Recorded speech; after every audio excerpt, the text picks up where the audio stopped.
د امام ابو حنیفه رحمه الله او د بصری اوسیدونکو یو سړی په منځ کې د شریکوالي کاروبارو.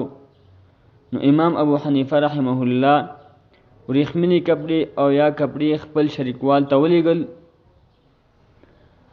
او امام ابو حنیفه رحمه الله ورته ولیکل چې په دې کپړو کې یو کپړه عیبجن دی او هغه فلانکۍ کپړه ده.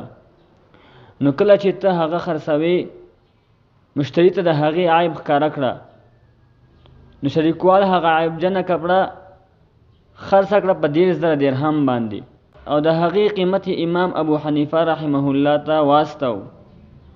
نو امام ابو حنیفه رحمه الله د خپل شریکوال نه پوښتنه وکړه چې تا کله دغه عیبجنه کپړه خرڅوله، تا هغه مشتری ته د دې عیب ښکاره کړه؟ هغه شریکوال امام ابو حنیفه رحمه الله ته وویل چې ما نه خو بیانول هېر شوي ول. نو امام ابو حنیفه رحمه الله 10,000 درهم ټول صدقه کړه. دا د امام ابو حنیفه رحمه الله په تقوا باندې دلالت کوي، ځکه امام ابو حنیفه رحمه الله ډېر پرهیزګار او تقوادار انسان و.